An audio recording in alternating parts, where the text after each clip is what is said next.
হাদিস ইংরেজদের দালাল নয়, ইংরেজদের সময় আবিষ্কৃত হয়নি। ইংরেজদের বহু আগে, যখন ইংরেজদের জন্ম ছিল না, যখন এই দেশে ইংরেজদের জন্ম ছিল না, যখন ভারতে ইংরেজদের জন্ম হয়নি, যখন ভারত ইংরেজ রাষ্ট্র শেখায়নি, যখন ইংরেজদের অস্তিত্ব ছিল না, যখন ভারতের বুকে দেওবন্দ মাদ্রাসার অস্তিত্ব ছিল না, দেওবন্দ মাদ্রাসা আবিষ্কার হয়নি, তার হাজার হাজার বছর আগে আহলে হাদিসদের অস্তিত্ব যদি ইংরেজদের দালাল বলতে হয়, তাহলে আহলে হাদিসরা নয়, ইংরেজদের দালাল হবে, ইংরেজদের দালাল হবে দেওবন্দিরা। কারণ ইংরেজদের সময় যাদের আবিষ্কার তারা দেওবন্দ, ওই ইংরেজদের সময় আবিষ্কার আহলে হাদিসরা নয়। যারা আহলে হাদিস তারা এর ব্যতিক্রম। আহলে হাদিস অন্য অন্য দলের মতো নয়, অন্য অন্য গোষ্ঠীর মতো নয়। আহলে হাদিস একটু ভিন্ন প্রকৃতির, আহলে হাদিস একটু ব্যতিক্রম। কিরকম? ফা ইন্নাল কিতাবা উদ্দাতুহুম, কেননা আহলুল হাদিসদের অস্ত্র হলো কোরআন, কোরআনই হচ্ছে তাদের অস্ত্র, ঠিক না? অন্যান্য জাতির অস্ত্র আছে, কারো জাতির অস্ত্র ফিকা, কোন জাতির অস্ত্র কোন মানুষের মত, কোন জাতির অস্ত্র কোন মানুষের তরিকা, কোন মানুষের পদ্ধতি।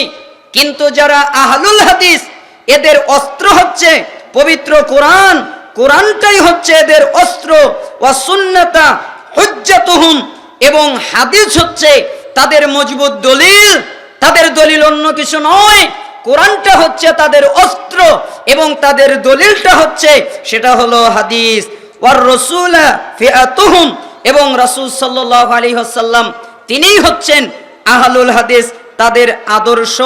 ওয়া ইলাইহি নিসবাতুহুম, এবং তারা তার দিকেই যায়, তার দিকেই সম্বন্ধিত, অর্থাৎ তারা রাসূলের দিকে সম্বন্ধিত।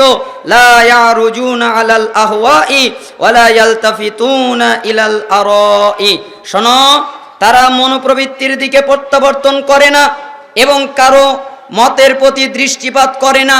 তাদের মন যা বলে তারা তা করে না, অন্য অন্য মানুষের মত যা বলে তা তারা করে না। এই কথা বলেছেন খতিব আল বাগদাদি শারাফু আসহাবিল হাদিসের মধ্যে, যার জন্ম হয়েছে 992 হিজরিতে এবং যিনি মৃত্যুবরণ করেছেন 463 হিজরিতে। তার মানে জানা যায় আজ থেকে 1000 বছর আগে খতিব আল বাগদাদি রাহিমাহুল্লাহ আহলুল হাদিসদের কথা উল্লেখ করেছেন। তার মানে বোঝা যায় আহলুল হাদিসরা ইংরেজদের আবিষ্কৃত দল নয়, ইংরেজদের সময় তাদের জন্ম নয়, তাদের জন্ম হাজার হাজার বছর আগে, ঠিক না? শুধু তাই নয়, এই পৃথিবীর ভিতরে যতগুলো তাফসিরের কিতাব আছে তার মধ্যে একটা গ্রহণযোগ্য তাফসিরের কিতাব হচ্ছে তাফসির ইবনে কাসির, যার সূরা বনী ইসরাঈলের 71 নম্বর আয়াত ব্যাখ্যা করতে গিয়ে যেখানে আল্লাহ তাআলা বলেন ইয়াউমা নাদউ কুল্লা উনাসিন বিইমামিহিম, স্মরণ করো যেদিন আমি প্রত্যেকটি মানুষকে তার নেতা সহ ডাকবো, যেই নেতার সে অনুসরণ করেছে ওই নেতা সহ তাকে ডাকবো। প্রত্যেকটা মানুষকে আমি একাকী ডাকবো না, আমি তাকে বলবো তুমি তোমার নেতাকে নিয়ে আসো। আমি প্রত্যেকটা মানুষকে তাদের নেতা সহ ডাকবো। এই আয়াতের তাফসীর করতে গিয়ে ইবনে কাসির রাহিমাহুল্লাহ চমৎকার ভাবে বলেন ওয়াকালা বাদুস সালাফ হাযা আকবারু শারাফিন লি আসহাবিল হাদিস লিআন্না ইমামাহুম আন-নবী সাল্লাল্লাহু আলাইহি ওয়াসাল্লাম। সালাফে সালেহিনের অনেকেই বলেছেন এটা আহলে হাদিসদের সবচেয়ে বড় গৌরবের বিষয়, সবচেয়ে বড় মর্যাদার বিষয়, কারণ তাদের ইমাম হলেন মুহাম্মদ সাল্লাল্লাহু আলাইহি ওয়াসাল্লাম। তাদের ইমাম অন্য কোনো ব্যক্তি নয়, তাদের ইমাম অন্য কোনো মাযহাবের ইমাম নয়, তাদের ইমাম অন্য কোনো লোক নয়, তাদের ইমাম অন্য কোনো আমির নয়, তাদের ইমাম অন্য কোনো মানুষ নয়। আহলুল হাদিসদের এটা মর্যাদার বিষয়, এটা গৌরবের বিষয়, কারণ তাদের ইমাম হচ্ছেন মুহাম্মদ সাল্লাল্লাহু আলাইহি ওয়াসাল্লাম। আপনারা জানেন তাফসীর ইবনে কাসির জ্ঞানের সকল স্তরের একটি গ্রহণযোগ্য তাফসীর। লক্ষণীয় বিষয় হলো এখানে ইবনে কাসির রাহিমাহুল্লাহ জন্মগ্রহণ করেছেন 701 হিজরিতে এবং তিনি মৃত্যুবরণ করেছেন 774 হিজরিতে। তিনি না কোনো হিন্দুস্তানি ছিলেন আর না সে সময় ইংরেজদের কোনো অস্তিত্ব ছিল, ওই সময় ইংরেজদের আবিষ্কার হয়নি, ওই সময় ইংরেজদের জন্ম হয়নি। ইংরেজদের বহু বছর আগে ইমাম ইবনে কাসির রহিমাহুল্লাহ শক্ত করে বলে গেছেন যে আহলে হাদিসদের গৌরবের বিষয়, আহলে হাদিসদের মর্যাদার বিষয় হচ্ছে অন্য অন্য দলের ইমাম হতে পারে, অন্য কোনো ব্যক্তি, অন্য কোনো লোক, কিন্তু আহলে হাদিসদের ইমাম হচ্ছেন নবী মুহাম্মদুর রাসূলুল্লাহ সাল্লাল্লাহু আলাইহি ওয়াসাল্লাম। এজন্য এটা আহলে হাদিসদের সবচেয়ে গৌরবের বিষয়। আমি হানাফি মাযহাবের অনেকগুলো কিতাব পড়েছি। হানাফি মাযহাবের প্রসিদ্ধ একটা গ্রন্থ দুররে মুখতারের ব্যাখ্যা রদ্দুল মুখতারে ইবনে আবিদিন উনি চমৎকারভাবে লিখেছেন, হকিমা আন্না রাজুলান মিন আসহাবি আবি হানিফা খাতাবা ইলা রাজুলিন মিন আসহাবিল হাদিস ইবনাতাহু ফি আহাদিন আবি বকরিল জুজাজানি ফাআবা ইল্লা আন ইতরুকা মাযহাবাহু ফায়াকরা খালফাল ইমাম ওয়া ইয়ারফা ইয়াদাইহি ইনদাল ইনহিতাত ওয়া নাহওয়া যালিকা ফাআজাবাহু ফাযাওয়াজাহু। সেখানে ইমাম আবু হানিফা রাহিমাহুল্লাহর মাযহাবের উপরে সবচেয়ে গ্রহণযোগ্য একটা কিতাব, হানাফি মাযহাবের সবচেয়ে গ্রহণযোগ্য একটা কিতাব দুররে মুখতারের ব্যাখ্যায় রদ্দুল মুখতারে ইবনে আবিদিন এই কথাটা লিখেছেন। তিনি বলেন আবু বকর আল জুজাজানি এর যুগে আবু হানিফা রাহিমাহুল্লাহর একজন অনুসারীদের মধ্যে এক ব্যক্তি একজন আহলে হাদিসদের মেয়েকে বিবাহের প্রস্তাব করেছিল যে আমি আপনার মেয়েকে বিবাহ করব। আপনি হলেন আহলে হাদিস, আমি হলাম হানাফি, আমি হানাফি হয়ে আপনার মেয়েকে বিবাহ করব। তখন সেই আহলে হাদিস ব্যক্তি প্রত্যাখ্যান করেছিল। তিনি বলেছিল তুমি হানাফি, তোমার সাথে আমার মেয়েকে বিবাহ দিব না। তবে তিনি আরো একটা কথা যুক্ত করে দেন, তিনি বলেন যদি তুমি তোমার মাযহাব ছেড়ে দাও, তুমি যদি হানাফি মাযহাব ছেড়ে দাও এবং ইমামের পিছনে সূরা ফাতিহা সহ যদি কিরাত পাঠ করো এবং রফুল ইয়াদাইন করো, তাহলে তার মেয়েকে তিনি বিবাহ দেবেন। এ কথা তিনি বললেন। সে ওই হানাফি লোকটা এক সময়ে মেনে নিল যে আমি হানাফি মাযহাব ত্যাগ করব এবং আমি আপনার প্রস্তাবকে মেনে নিব এবং আমি ইমামের পিছনে সূরা ফাতিহা পড়ব, ইমামের পিছনে কিরাত পড়ব এবং আমি রফুল ইয়াদাইন করব, যেটা আপনারা রদ্দুল মুখতারের কিতাবুল হুদুদ এই অধ্যায়ের মধ্যে দেখতে পারেন। এর দ্বারা বোঝা যায় ইমাম আবু হানিফা রাহিমাহুল্লাহর যুগেই আহলে হাদিসদের অস্তিত্ব ছিল। আহলে হাদিসরা ইংরেজদের দালাল নয়। ইমাম আবু হানিফা রাহিমাহুল্লাহর ছাত্র হচ্ছেন আবু ইউসুফ রাহিমাহুল্লাহ। ওনার আহলে হাদিসদের প্রতি অনেক টান ছিল। এই জন্য ইয়াহইয়া ইবনে মাইন উনি বলেন কানা আবু ইউসুফ রাহিমাহুল্লাহ আল কাদি ইউহিব্বু আসহাবাল হাদিস ওয়া ইয়ামিলু ইলাইহিম। কাজী আবু ইউসুফ রাহিমাহুল্লাহ উনি আহলুল হাদিস অর্থাৎ আসহাবুল হাদিসদের ভালোবাসতেন এবং তাদের প্রতি তার টান ছিল, যেটা তারিখে বাগদাদ 14 নম্বর খণ্ডের 255 নম্বর পৃষ্ঠায় এসেছে। তার মানে বোঝা যায় ইমাম আবু হানিফা রাহিমাহুল্লাহর ছাত্র আবু ইউসুফ রাহিমাহুল্লাহ তিনি আহলে হাদিসদের ভালোবাসতেন। তার মানে আহলে হাদিস ইংরেজদের দালাল নয়। ইংরেজদের সময় আবিষ্কৃত হয়নি। ইংরেজদের বহু আগে, যখন ইংরেজদের জন্ম ছিল না, যখন এই দেশে ইংরেজদের জন্ম ছিল না, যখন ভারতে ইংরেজদের জন্ম হয়নি, যখন ভারত ইংরেজ রাষ্ট্র শেখায়নি, যখন ইংরেজদের অস্তিত্ব ছিল না, যখন ভারতের বুকে দেওবন্দ মাদ্রাসার অস্তিত্ব ছিল না, দেওবন্দ মাদ্রাসা আবিষ্কার হয়নি, তার হাজার হাজার বছর আগে আহলে হাদিসদের অস্তিত্ব যদি ইংরেজদের দালাল বলতে হয় তাহলে আহলে হাদিসরা নয়, ইংরেজদের দালাল হবে। ইংরেজদের দালাল হবে দেওবন্দিরা, কারণ ইংরেজদের সময় যাদের আবিষ্কার তারা দেওবন্দ, ওই ইংরেজদের সময় আবিষ্কার আহলে হাদিসরা নয়। অতএব আমরা বলতে চাই শুধু তাই নয়, ইমাম বুখারী রাহিমাহুল্লাহ আহলে হাদিসদের অন্তর্ভুক্ত ছিলেন। হানাফি মাযহাবের প্রসিদ্ধ একটা গ্রন্থ আইনুল হিদায়াতে উল্লেখ আছে, আমরা ইজমা করেছি অর্থাৎ সকলে ঐক্যমত পোষণ করেছি, শাফিঈ, মালিকি, হাম্বলি এবং সকল আহলে হাদিস যেমন ইমাম বুখারী এবং আরো যারা আছে, এমনকি বিখ্যাত মুহাদ্দিস ইবনে জারির তবারি, এমনকি জাহেরি উলামাগণ, এমনকি তারা সকলেই আহলুস সুন্নাহ ওয়াল জামাত, এবং তারা সত্যের উপরে প্রতিষ্ঠিত আছে এবং সকলেই দলিল গ্রহণের তাদের স্থান হচ্ছে কোরআন এবং সুন্নাহ। তারা সকলেই সহিহ আকীদার উপরে রয়েছে। তার মানে ইমাম আবু হানিফা রাহিমাহুল্লাহ আহলে হাদিস ছিলেন, ইমাম আহমদ ইবনে হাম্বল, ইমাম বুখারী রাহিমাহুল্লাহ, ইবনুল মুবারক রাহিমাহুল্লাহ এর নিকটে আহলে হাদিসগণ হচ্ছেন তায়েফা মানসুরা, আল্লাহর সাহায্যপ্রাপ্ত দল। বুখারী বলেন, মুসলিম বলেন, হাদিসের যতগুলো কিতাব আছে সমস্ত কিতাবেই প্রায় হাদিসটা এসেছে বিভিন্ন সনদে, বিভিন্ন শব্দে, এক একটা কিতাবে এক একটা শব্দে বর্ণিত হয়েছে, যেখানে রাসূলুল্লাহ সাল্লাল্লাহু আলাইহি ওয়াসাল্লাম বলেন, লা তাজালু তাইফাতুম মিন উম্মতি কাইমাতান বিআমরিল্লাহ লা ইয়াদুররুহুম মান খাযালাহুম আও খালাফাহুম হাত্তা ইয়াতিয়া আমরুল্লাহ ওয়া হুম যাহিরুনা আলান নাস। আল্লাহর নবী সাল্লাল্লাহু আলাইহি ওয়াসাল্লাম বলেন, তোমরা শুনে রাখো, আমার উম্মতের একটি দল আল্লাহর দ্বীনের উপরে প্রতিষ্ঠিত থাকবে। তারা আল্লাহর দ্বীন নিয়ে প্রতিষ্ঠিত থাকবে। যারা তাদের ত্যাগ করবে বা যারা তাদের বিরোধিতা করবে, কেউ তাদের ত্যাগ করলো অথবা কেউ তাদের বিরোধিতা করলো, যে তাদের ত্যাগ করবে এবং কেউ তাদের বিরোধিতা করবে, তারা তাদের কোনো ক্ষতি করতে পারবে না। আমার দলের উপরে, আমার উম্মতের একটি দল আল্লাহর দ্বীনের উপরে প্রতিষ্ঠিত থাকবে। যারা তাদের বিরোধিতা করবে, যারা তাদের ত্যাগ করবে, ওই ব্যক্তিরা তাদের কোনো ক্ষতি করতে পারবে না। এভাবে আল্লাহর নির্দেশ, অর্থাৎ কিয়ামত চলে আসবে, আর তারা তখনও ওই অবস্থায় থাকবে। ওই অবস্থায় তারা সবার উপরে বিজয়ী লাভ করবে, তাদের কেউ কোনো ক্ষতি করতে পারবে না।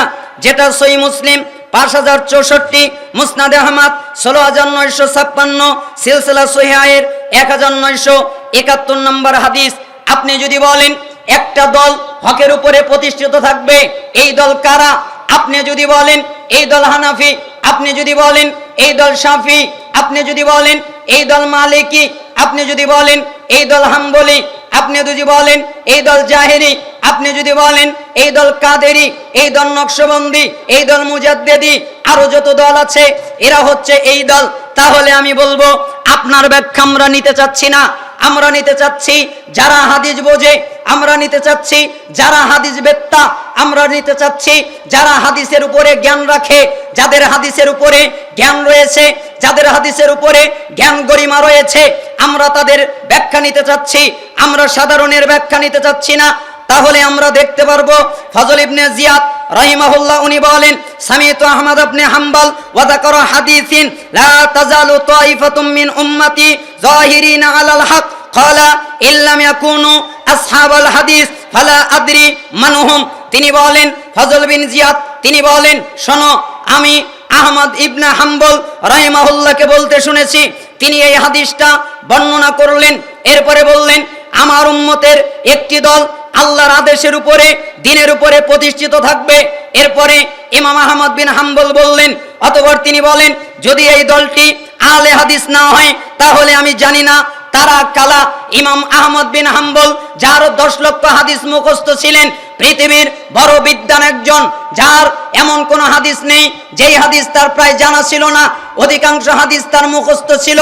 ইমাম আহমদ বিন হাম্বল রাহিমাহুল্লাহ বলেছেন, এই হাদিস দ্বারা মুক্তিপ্রাপ্ত দল, নাজাতপ্রাপ্ত দল তায়েফে মানসুরা একমাত্র হকপন্থী দল, একমাত্র আল্লাহর পক্ষ থেকে সাহায্যপ্রাপ্ত দল। হানাফি নয়, শাফি নয়, মালিকি নয়, হাম্বলি নয়, জাহেরি নয়, চিশতি নয়, কাদেরি নয়, নকশবন্দি নয়, মুজাদ্দিদি নয়, পৃথিবীর কেউ নয়।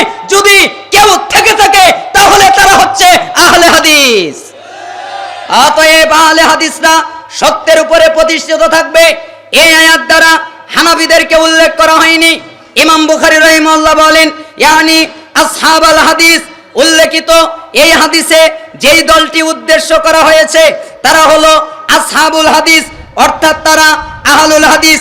আব্দুল্লাহ ইবনুল মুবারক তাবে তাবিনের একজন ছিলেন।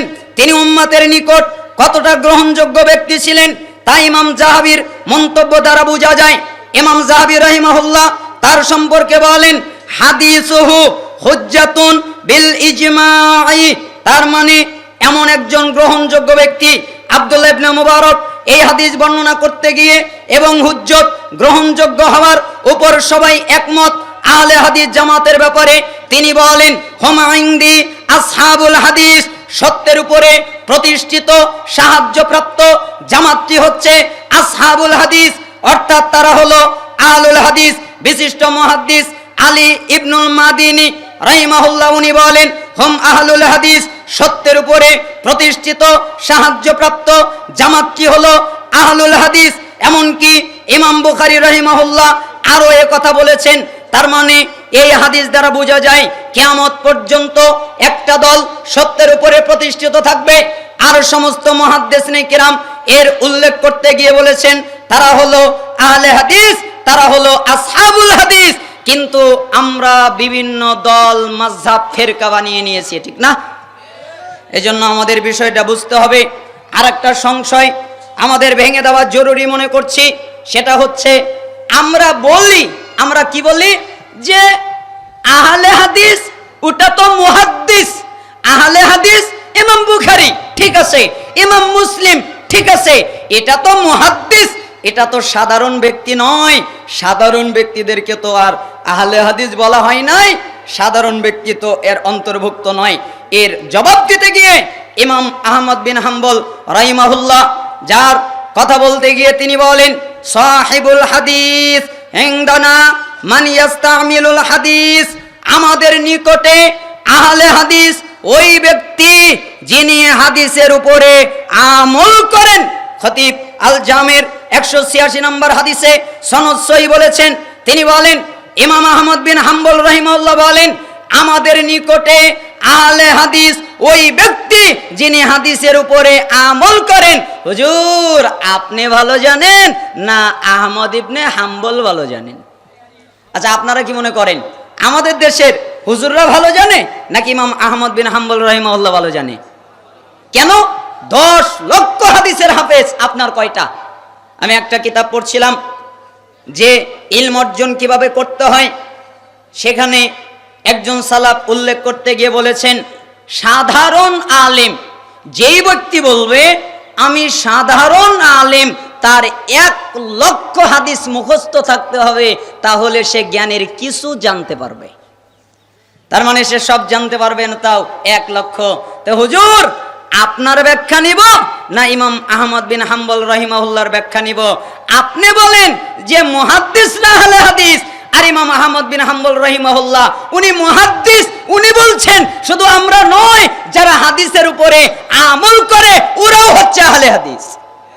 এমনকি হাফেজ ইবনে তাইমিয়া রাহিমাহুল্লাহ উনি চমৎকারভাবে বলেছেন, ওয়া নাহনু লা নানি বিআহলিল হাদিসিল মুক্তাসিরিনা আলা সামাইহি আও কিতাবাতিহি আও রিওয়ায়াতিহি বাল নানি বিহিম কুল্লা মান কানা আহাক্কা বিহিফযিহি ওয়া মারিফাতিহি ওয়া ফাহমিহি যাহিরান ওয়া বাতিনান ওয়াত্তিবাইহি বাতিনান ওয়া যাহিরান। তিনি বলেন আমরা আহলে হাদিস বলতে কেবল তাদেরকেই বুঝি না যারা হাদিস শুনেছেন, লিপিবদ্ধ করেছেন, বর্ণনা করেছেন। ইমাম ইবনে তাইমিয়া রাহিমাহুল্লাহর কথা মনে রাখবেন, তিনি বলতেছেন আমরা আহলে হাদিস বলতে শুধু তাদেরকে বুঝি না যারা হাদিস শুনেছেন, যারা হাদিস লিখেছেন, যারা হাদিস বর্ণনা করেছেন, আমরা তাদেরকেই বলি না, বরং আমরা আহলে হাদিস দ্বারা ওই সকল ব্যক্তিকে বুঝিয়ে থাকি যারা হাদিস মুখস্থ করে এবং যারা হাদিস গোপনীয়ভাবে এবং প্রকাশ্যভাবে আমল করে এবং তার জ্ঞান লাভ করে এবং তা অনুধাবন করে এবং তা অনুসরণ করার অধিক হকদার। তার মানে শুধু মুহাদ্দিসিনে কেরাম তারাই আহলে হাদিস নয়, পৃথিবীতে যত মানুষ হাদিসের উপরে আমল করবে মুহাদ্দিসদের পরিভাষায় তারাও আহলে হাদিস। তার মানে আপনাদের কথা আমি নিব না, আপনাদের কথা বাতিল। এজন্য বলছিলাম 2টি প্রশ্নের জবাব দেওয়া জরুরি মনে করছিলাম। 1, আহলে হাদিসরা ইংরেজদের দালাল নয়। 2, আহলে হাদিস দ্বারা শুধু মুহাদ্দিসিনে কিরাম এটা উদ্দেশ্য নয়, আহলুল হাদিস যারা হাদিসের উপরে আমল করে এরাও আহলে হাদিস। আহলুল হাদিস এবং যারা বিদআতি এদের মধ্যে কিছু পার্থক্য বর্ণনা করতে চার মধ্যে কিছু পার্থক্য পাওয়া যায়। ইমাম ইবনুল কাইয়িম রাহিমাহুল্লাহ আহলুল হাদিস, আহলুস সুন্নাহ ওয়াল জামাআ এবং যারা বিদআতি, এদের মধ্যে একটা পার্থক্য উল্লেখ করেছেন, যেটা 10টা পার্থক্য পাওয়া যায়। তিনি বলেন, 1 নম্বর হচ্ছে সুন্নাহপন্থীরা সুন্নাত পালনের উদ্দেশ্যে মানুষের মতকে পরিহার করে। সুন্নাতপন্থীরা, আহলে হাদিসরা হাদিস মানবে, সুন্নাত মানবে, এই কারণে মানুষের মত উপেক্ষা করে। আর যারা মাযহাবী, যারা বিদআতি, তারা সুন্নাতকে ছেড়ে দেয় এবং মানুষের কথাকে গ্রহণ করে। এটা হলো আহলে হাদিস আর বিদআতিদের মধ্যে একটা পার্থক্য। আহলে হাদিস কারা? যারা হাদিস মানবে, সুন্নাত মানবে, এই কারণে মানুষের মতকে ত্যাগ করে। আর বিদআতিরা সুন্নাতকে ত্যাগ করে, হাদিসকে ত্যাগ করে, সুন্নাতকে ছেড়ে দেয় এবং মানুষের কথাকে তারা গ্রহণ করে। আপনি বলবেন ক্বাল আল্লাহ, আল্লাহ বলেছেন। আপনি বলবেন ক্বাল আর রাসূল, আল্লাহ রাসূল বলেছেন। তখনও বলবে আমার হুজুর কিছু বোঝে না, আমার হুজুর মাদ্রাসায় পড়ে নাই, দাওরা পাস করে নাই, আমার হুজুর বুখারী পড়ে নাই, তুমি খালি একাই বুখারী পড়ো, আমার হুজুর পড়ে নাই, আমার হুজুরও তো পড়েছে, ঠিকই তো, মাদ্রাসায় পড়াটাই তো এরকম। হুজুর এটার ব্যাখ্যা কি? সামনে হবে।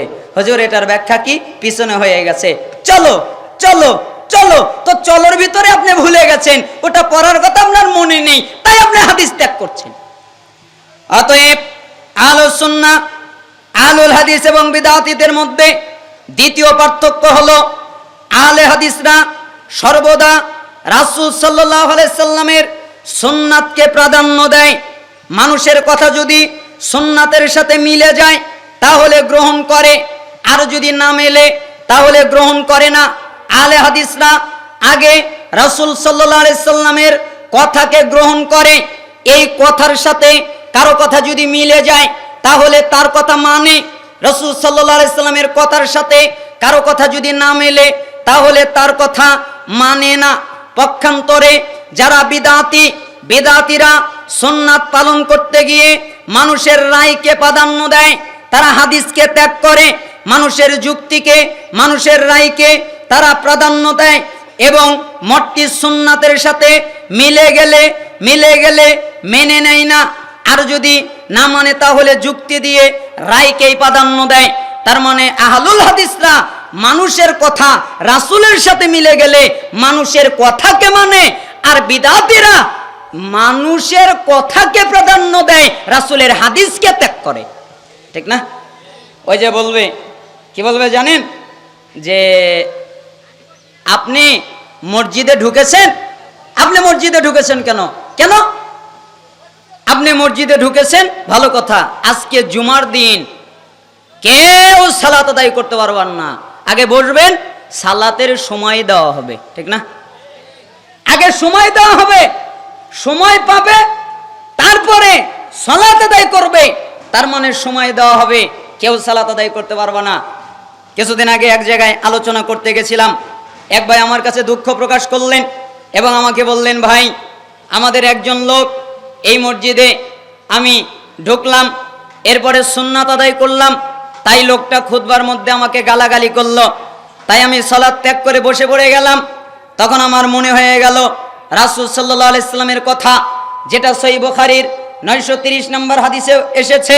রাসূল সাল্লাল্লাহু আলাইহি সাল্লাম খুতবা দিচ্ছিলেন, এক লোক মসজিদে প্রবেশ করলো, প্রবেশ করে বসে পড়ল, 2 রাকাত সালাত আদায় করলো না।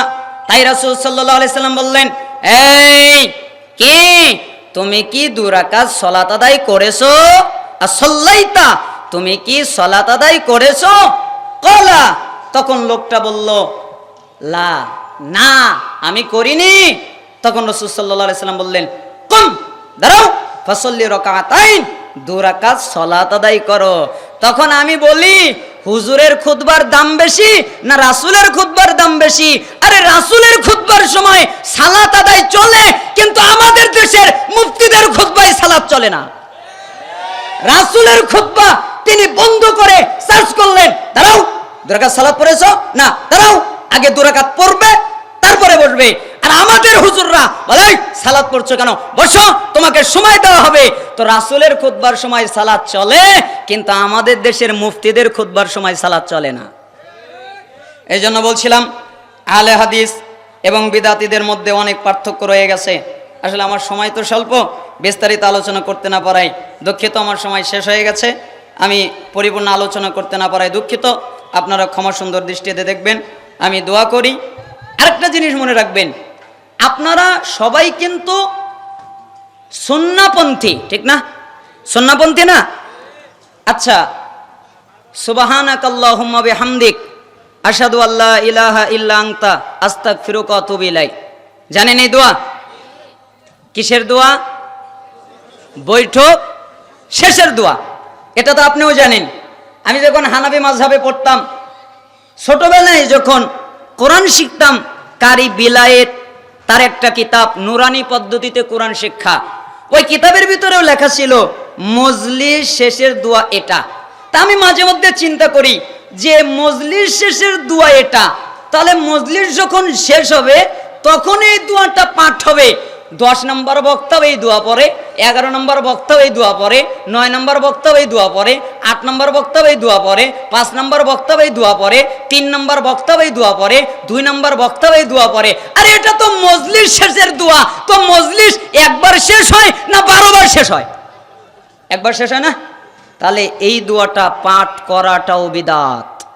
আপনি বলছেন যে আমি সুন্নাতের পক্ষে, বিদাতের বিপক্ষে, কিন্তু আমাদের অনেক আহলুল হাদিসদের মানহাজের স্টেজগুলোতেও এই দোয়া পাঠ করা হয়, অথচ এই দোয়াটা প্রধান বক্তা যে সে পাঠ করবে, না হলে যে শেষ করবে, মজলিস যখন শেষ হয়ে যাবে, ভেঙে যাবে, ওই সময় এই দোয়াটা পাঠ করবে। কিন্তু এটা মাঝখানে ঢুকলো কি করে? কথা মনে হয় বুঝতে পারেন না, তাই না? আমার কথা অনেকে বুঝবেন না, আমার কথা উল্টা উল্টা লাগে। আমার কথা মাঝে মধ্যে বুঝবেন না, মাঝে মধ্যে বলবেন যে বক্তা কি বললো। আমি যে গভীরে গিয়ে বুঝেছি, আপনি তার ওই গভীরে নামেননি। আপনি বলবেন ও জাহান্নামে পাঠিয়ে দিল, আর কি ঠেকা পড়েছে। খোলেন সহিহ ইবনে হিব্বান 124 নম্বর হাদিস। রাসূল সাল্লাল্লাহু আলাইহি সাল্লাম বলেছেন, যে ব্যক্তি কোরআন অনুযায়ী আমল করলো ওই ব্যক্তি জান্নাতে গেল। যে ব্যক্তি কোরআন অনুযায়ী আমল করলো না, কোরআন অনুযায়ী চললো না, ও জাহান্নামে গেল। আমি যদি এই হাদিস না বলে জাহান্নামে পাঠিয়ে দিই, তাহলে আপনি দোষ হয়ে যাবে। কথা বোঝেননি? এজন্য আমি বলছি, বুঝতে পারবেন না, এজন্য এটাও সুন্নাতের নামে বিদআত। অতএব এটা থেকে আমাদের বিরত থাকতে হবে। অবশ্যই বৈঠক শেষ করার দোয়া বৈঠক শেষেই হবে। রাগ করলেন আপনারা? আপনাদেরকে তো আবার রাগ করালাম না। আল্লাহ সুবহানাহু ওয়া তাআলা আমাদের কবুল করুন। বিশেষ করে সম্মানিত শায়েখ আকরামুজ্জামান বিন আব্দুল সালাম মাদানী হাফিজাহুল্লাহ আমার একজন শ্রদ্ধাভাজন ব্যক্তিত্ব। আমি তাকে খুবই ভালোবাসি। এমন কি যখন সহিহ আকীদায় এসেছি তখন তার কাছ থেকে আমি পরামর্শ নিয়েছি। তিনি আমাকে অনেক গাইডলাইন করছেন, তিনি আমাকে অনেক কিছু বুঝিয়েছেন। এমনকি তার অধিকাংশ বক্তব্য আমার শোনা, এবং সেই অধিকাংশ বক্তব্য থেকে আমি অনেক খোরাক পেয়ে যাই। আল্লাহ সুবহানাহু ওয়া তাআলা আমাদের সম্মানিত শায়েখ যে উদ্দেশ্য করে সহিহ আকীদা মানহাজ ভিত্তিক ইবাদত, ইত্তেবা, ঐক্য, ভ্রাতৃত্ব প্রতিষ্ঠাকল্পে এই 2 দিনব্যাপী সম্মেলন করেছেন, আল্লাহ সুবহানাহু ওয়া তাআলা যেন তার ইচ্ছাকে কবুল করে নেন এবং বাংলাদেশের যত আহলুল হাদিস আছে সমস্ত আহলুল হাদিসদেরকে যেন ঐক্যবদ্ধ হওয়ার তৌফিক দান করেন।